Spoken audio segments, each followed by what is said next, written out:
नमस्कार दोस्तों, आप सभी का स्वागत है फिर से आपके चैनल स्टार क्लास ज़ेरो में। तो दोस्तों देखिए, हम आज आप लोग के लिए लेकर आए हैं हिंदी के मॉडल पेपर, जो कि ये आपके 2022 के एग्जाम में आपको बहुत ज़्यादा हेल्पफुल होगा। जैसे कि देख रहे हैं आप लोग, इसमें हिंदी का फर्स्ट मॉडल पेपर लाए हैं और इसके सेकंड मॉडल पेपर देखने के लिए आप इसी तरह हमारे चैनल को सब्सक्राइब कीजिए। अगर नए हैं तो हमारे चैनल को सब्सक्राइब कीजिए। वीडियो अच्छा लगे तो इसको जाकर लास्ट में लाइक कीजिए। तो देखते हैं जो इसके इसमें दे रखा है कि मॉडल पेपर फर्स्ट 2022 हिंदी। इसमें हिंदी के आज हम बताएंगे कि मॉडल पेपर जो है उसको हल कराएंगे, जो कि आपके एग्जाम में 100% बहुत ज़्यादा हेल्पफुल होंगे। तो चलिए बिना टाइम वेस्ट के वीडियो को स्टार्ट करते हैं।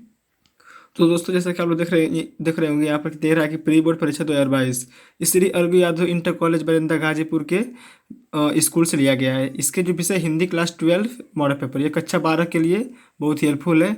जैसे में देखते हैं इसमें क्वेश्चन है, इस क्वेश्चन को आज हम पूरा हल करेंगे और क्वेश्चन को देखेंगे। तो चलिए पूरे क्वेश्चन को देखते हैं। तो फ्रेंड, इसमें फर्स्ट क्वेश्चन हमारा दे रखा है कि हिंदी का प्रथम नाटक है। जो यहाँ पर आप लोग देख रहे हैं कि हिंदी का प्रथम नाटक है, तो इसका जो विकल्प होगा वो आपको होगा नहुस। जो हमारे नहुस है वो हिंदी के प्रथम नाटककार हैं। सेकेंड क्वेश्चन देता है कि 84 बैसलवन की वार्ता के लेखक हैं। यहाँ पर दे रखा है कि 84 बैसलवन की वार्ता के लेखक है। ये देखिए, आपके ईपी बोर्ड के एग्जाम में 100% ये क्वेश्चन आ सकते हैं। इसमें हम लोग देखेंगे कि इसमें क्या दे रखा है कि 84 बैसलवन की वार्ता के लेखक हैं। तो फ्रेंड्स, यहाँ पर वो होंगे गोकुलनाथ। क्या? गोकुलनाथ जी होंगे। यहाँ पर हमारे गद्य दे रखा है कि बलचनमा बलचनमा उपन्यास है। यहाँ पर आप देख रहे हैं कि बलचनमा उपन्यास है, तो वो जो है कि हमारा नागार्जुन का उपन्यास थी। आप लोग जैसे जैसे बहुत सारे उपन्यास का नाम सुने, लेकिन यहाँ पर जो बलचनमा उपन्यास दे रखा है, यहाँ पर नागार्जुन का दे रखा है। अब यहाँ पर देते हैं कि प्रथम हिंदी का प्रथम यात्रा, हिंदी का प्रथम यात्रा वृत्तांत सरयू पार की यात्रा लिखा गया है। यानी इसके कहने का मतलब है कि हिंदी का प्रथम यात्रा वृत्तांत सरयू पार की यात्रा किसके द्वारा लिखा गया है। तो मेरे दोस्तों, यहाँ पे देख लीजिए, यहाँ पर जो दे रखा है वो हमारे भारत तेंदु हरिश्चंद्र के द्वारा, भारत तेंदु हरिश्चंद्र के द्वारा ये हिंदी का प्रथम यात्रा वृत्तांत सरयू पार लिखा गया है। चलते हैं क्वेश्चन नंबर नेक्स्ट यानी अंगा पर। तो यहाँ पर देखा कि गुनाहों का देवता कृति है। गुनाहों का देवता कृति है। तो दोस्तों, यहाँ पर जो गुनाहों का देवता की कृति है वो हमारे होगी धर्मवीर भारती। धर्मवीर भारती की जो कि गुनाहों का देवता कृति, ये देखिए, ये 10th में भी, हाई स्कूल में एंड इंटर में, ये सभी में एक क्वेश्चन इंपॉर्टेंट है, आता है। तो इस तरह कन्फर्म है कि ये क्वेश्चन कन्फर्म आएगा। तो इस क्वेश्चन को आप लोग 100% मान लीजिए, 100%, ठीक है। अब चलते हैं नेक्स्ट पे। यहाँ पे देखिए क्वेश्चन नंबर 2 क्या कर रहा है। ये तो हमारा क्वेश्चन ऑफ फर्स्ट था। जैसे कि आप एक बार फिर से देख लीजिए, ये हिंदी का प्रथम नाटक है नहुस। 84 बैसलवन की वार्ता के लेखक हैं गोकुलनाथ। बलचनमा उपन्यास है नागार्जुन का। हिंदी का प्रथम यात्रा वृत्तांत सरयू पार की यात्रा लिखा है वो जो हमारे भारतेंदु हरिश्चंद्र द्वारा लिखा गया है। गुनाहों का देवता कृति है तो वो है धर्मवीर भारती की। अब देखिए, जो क्वेश्चन नंबर 2 है वो दे रहा है कि भक्ति आंदोलन का श्रेय जाता है, यानी जो हमारी इस भक्ति के आंदोलन है उसका श्रेय किनको जाता है। तो दोस्तों, ये जाता है शंकराचार्य को, जो कि शंकराचार्य को जाता है। तो जैसे कि जितने लोग अभी आप लोग हमारे चैनल को सब्सक्राइब नहीं किए होंगे तो सब्सक्राइब कीजिए। यहाँ पर हमारा क्वेश्चन नंबर ख आता है, 2 का ख है कि प्रयोगवाद को नई कविता की संज्ञा दी है। जो जो हमारे प्रयोगवादी है उसकी संज्ञा, उसकी कविता को नई संज्ञा किसने दी है। तो वो दिए हैं हमारे अज्ञेय। अज्ञेय जो कि प्रयोगवाद की नई कविता की संज्ञा दी है। अब चलते हैं क्वेश्चन नंबर ग पर। यहाँ दे रखा कि चिंतामणि कवि है, चिंतामणि कवि है। ये जो है कि इसमें दे रखा है रीतिकाल, ठीक है। ये यहाँ पे रीति सिद्ध वर्ग दिया है, रीति मुक्त वर्ग दिया है, रीति हित मुक्त दिया है, रीतिबद्ध। तो रीति हित, रीति रहित मतलब यहाँ पर आपका रीति सिद्ध वर्ग मतलब कहना चाहिए कि इसका रीति काल दे रखा है। इसका जो आंसर वो रीति काल है। लेकिन यहाँ पर ऑप्शन में 4 ऑप्शन दे रखा है, तो इसमें रीति सिद्ध मतलब कि इसमें जो है रीति काल, रीति रहित मतलब रीति रहित, बिना रीति का, रीति मुक्त, रीति से बाहर, रीतिबद्ध, रीति का बद्ध करने वाला। तो इसमें हमको मिल रहा है रीति सिद्ध, जो कि यही चिंतामणि कवि हैं, ठीक है, इसके कवि हैं। तो चलते हैं हिंदी का प्रथम कवि माना जाता है। इसमें दे रखा है कि जो हमारे हिंदी है, हिंदी सब्जेक्ट है, उसके प्रथम कवि किसको माना जाता है। तो वो माना जाता है आपको सरहपा। यहाँ पर आपको साथ सरहपा दिखा दे रहा है, देखिए सरहपा, ये आपका हिंदी के प्रथम कवि माने जाते हैं। अब चलते हैं मुकरिया। मुकरिया क्वेश्चन नंबर अंगा पर, मुकरिया रचना है, जो हमारा मुकरिया रचना है वो किनका है, किनके द्वारा लिखा गया है। तो पहले के ज़माने में थे हमारे अमीर खुसरो, उन्हीं के द्वारा, अमीर खुसरो के द्वारा यहाँ पर मुकरिया का रचना लिखा गया है। अब चलते हैं क्वेश्चन नंबर 3 पर। अब चलिए एक बार फिर से इन लोगों को देख लीजिए क्या दे रखा है कि भक्ति आंदोलन का श्रेय जाता है शंकराचार्य को। प्रयोगवाद को नई कविता की संज्ञा दी है अज्ञे ने। चिंतामणि कवि है रीति सिद्ध वर्ग के। हिंदी का प्रथम कवि माना जाता है सराफा को। मुकर्रिया रचना है अमीर खुसरो की। अब चलते क्वेश्चन नंबर 3। देखिए एकदम इसी मॉडल पेपर के आधार पर आपके यूपी बोर्ड के क्वेश्चन में क्वेश्चन आएंगे। देखिए ये हमारे प्री बोर्ड का भी काम करेगा। देखिए आप लोग देख रहे हैं कि यहाँ पर लिखा गया प्री बोर्ड 2022। देखिए प्री बोर्ड के आधार पर ये आपका क्वेश्चन बनेगा और ये अभी हमारे पेपर फर्स्ट है। और इसी तरह का हमारे पेपर सेकंड देखने के लिए हमारे चैनल को सब्सक्राइब कीजिए ताकि हम जब भी उसका वीडियो डालें आप तक बहुत जल्दी पहुँचे। तो चलिए सेकंड देख लेते हैं। इसमें दे रखा है कि निम्नलिखित पद्यांश पर आधारित प्रश्नों के उत्तर दीजिए। मतलब कि इस जो ये लिखा गया है, जो इतना लिखा गया है, इसको हम पूरा यहाँ से यहाँ तक पढ़ेंगे, इसको यहाँ से यहाँ तक पढ़ेंगे और इसी के आधार पर जो यहाँ पे क्वेश्चन दे रखा है, इसमें 3 या 4 5 क्वेश्चन होंगे, उस क्वेश्चन को पढ़ के इसी में से इस क्वेश्चन में से देखकर आंसर लिखेंगे। जैसे देखा कि उपयुक्त गद्यांश के शीर्षक में लेखक का नाम लिखेंगे, तो पहले इसको आप पढ़ेंगे, इसका शीर्षक समझेंगे, तो वो शीर्षक समझकर आप उसको अपने हिसाब से लिखेंगे। इसको हम नहीं बताएंगे, बस आप केवल इसको देख लीजिए।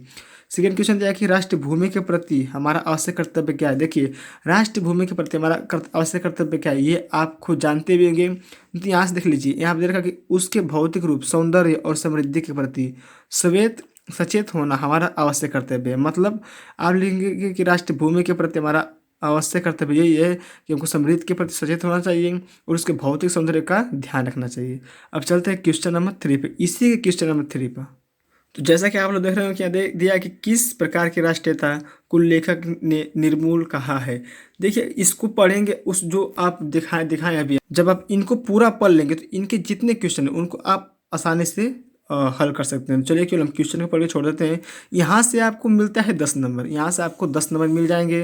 विकल्प था वहाँ से आपको 10 नंबर मिल जाएंगे। तो चलिए यहाँ पे आपका 10 20 नंबर कंप्लीट हो गया। तो देखिए इसी का हमारा फोर्थ क्वेश्चन दिया है कि यह पृथ्वी सच्चे अर्थों में क्या है, यह पृथ्वी सच्चे अर्थों में क्या है। तो उसी को आप पढ़ के पूरा हल कर देंगे।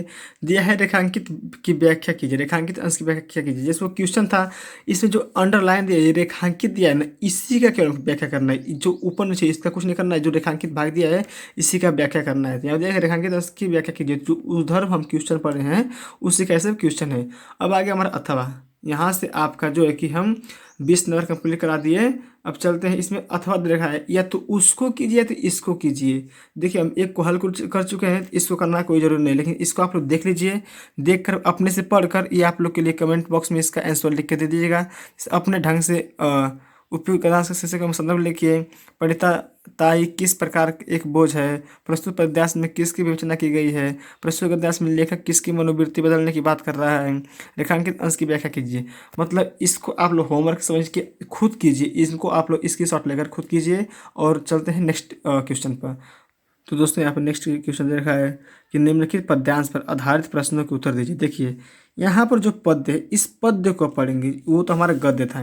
अब गद्य हम पढ़ते हैं, यहाँ पद को पूरा पढ़ेंगे। जैसे लज्जाशील पथिक महिला जो कहीं दृष्टि आए, होने देना विकृत वर्ष न ते तो न तू सुंदरी को, जो थोड़ी सी श्रमित वह हो गोद ले श्रांतिक हो, ना होठों की और कमल मुख की मल्यान तो मिटाना। कोई क्लांता कृषक ललना खेत में जो दिखावे, धीरे धीरे प्रस उसकी क्लांतियों को मिटाना। जाता कोई जरद यदि हो व्योम में, तो उसे ला छाया द्वारा सुखित करना तप्त भूतंगना को।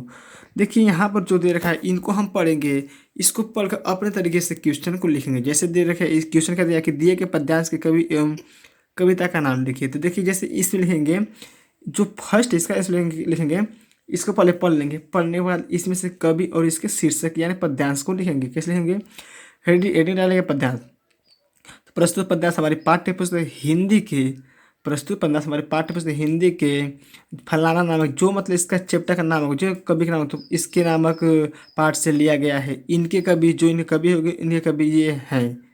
बस इतना हो गया। अब देखिए राधा पवन दूतिका से राह में पथिकों के साथ कैसा व्यवहार करने को कहती है। अब देखिए इसको हमको इस दोहे के रूप में नहीं लिखना है, इसको हमको हिंदी में लिखना है। तो इसको पढ़ के आप समझ के इसको हिंदी में लिख सकते हैं। चलते हैं 3 पर। दिया देखा कि इस पद्यांश में कवि ने किसका चित्रण किया है। तो इस पद्यांश में कवि ने किसका चित्रण किया है, इसमें जो जिसको आप पढ़ेंगे, इसमें जो आपको अच्छा लगेगा, मेन लगेगा, उसी को आप लिख देंगे कि कवि ने इसी का चित्रण किया है। चलते हैं नेक्स्ट पर। देखा कि रेखांकित अंश का भावार्थ लिखिए। अब आ गया ना, रेखांकित अंश का भावार्थ लिखिए। यहाँ पे देखिए, देख लेते हैं। जैसे यहाँ पे रेखांकित किया है ना, होने देना, विकृत, वसना, तू न तू सुंदरी को। अब इसका इन तीनों लाइन का हमको अर्थ लिखना है। अपने से कैसे उस अर्थ को लिखेंगे आप खुद समझ रहे होंगे। चलिए देखते हैं यहाँ पर नेक्स्ट क्वेश्चन को। अब आगे अथवा, देखिए इसमें अथवा यहाँ पर ये देखिए, आपको यहाँ से आपको 10 नंबर मिल सकते हैं, ठीक है। यहाँ से आपको 10 नंबर मिल सकते हैं। जैसा कि आपको 10 10 20 10 30 नंबर यहाँ पर हम कंप्लीट करा दिए हैं। बचा है कि कितने का क्वेश्चन देख लेते हैं। तो दोस्तों इसका पूर्णांक जो है कि 100 दिया है, तो 100 में से हम आपका 30 नंबर कंप्लीट करा दिए हैं। ये अथवा इसको आप खुद पढ़ के खुद हल कीजिए। देखिए ये सब उन्हीं का पार्ट्स है, अथवा लिखा।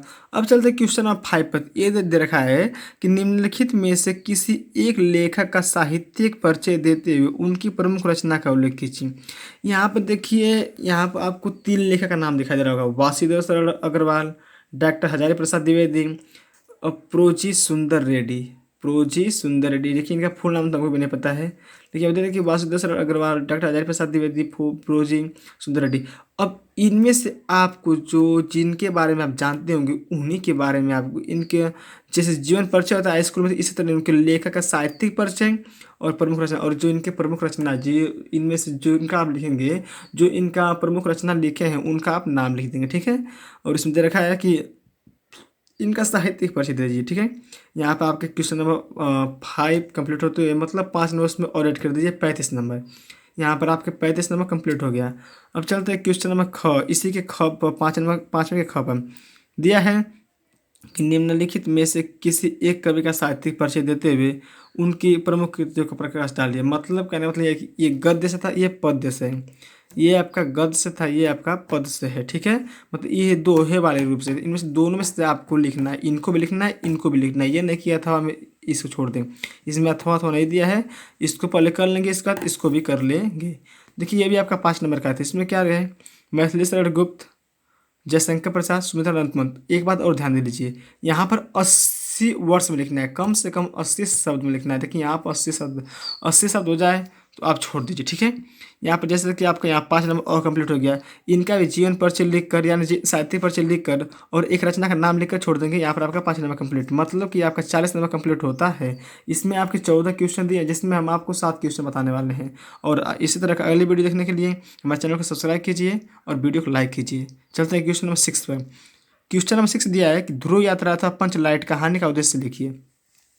आप शायद जबकि स्कूल में पढ़ रहे होंगे तो इसमें आपको पंचलाइट या ध्रुव यात्रा पढ़ाया गया हो, जिसमें पंचलाइट में गोधनी और गोधन और उसके जो उसके नाम है उन्हीं के बारे में बताया गया है। जो इसका पंचलाइट का वार्ता है उसका नाम गोधन है और मुनरी, और उसके माँ का नाम गुलरी है। इसी के आधार पर जमींदार सभी वगैरह सभी नहीं थे, उसी के आधार पर इसको आपको लिखना है। इसमें दे रखा है और अथवा दिया है बहादुर कहानी का संक्षिप्त कथानक अपने शब्दों में लिखिए, वो भी 80 शब्द में। या तो आप इसको लिखिए या तो इसको लिखिए, इन दोनों में से किसी एक को आप लिखिए और अपने क्वेश्चन को हल कीजिए, ठीक है। अब ये यहाँ पर देखिए, यहाँ से आपको मिल जाता है 5 नंबर। कहने का मतलब ये है कि आपके यहाँ पर 45 नंबर कंप्लीट हो गए। अब चलते हैं क्वेश्चन नंबर 7 पर।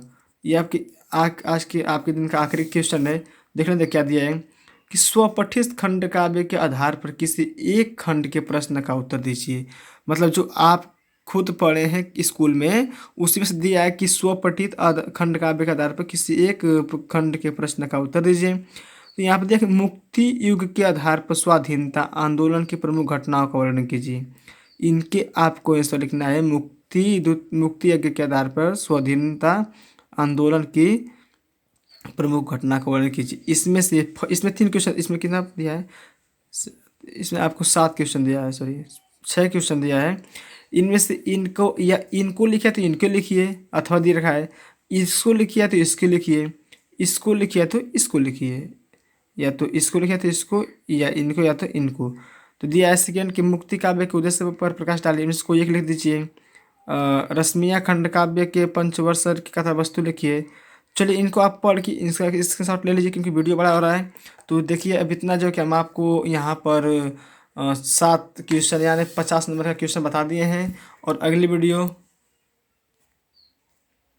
देखने के लिए अभी देखिए यहाँ से आपको और बताना है, तो ये सब आपको कल चलेगा। देखिए यहाँ पर हमारे पास 4 मॉडल पेपर केवल हिंदी का है।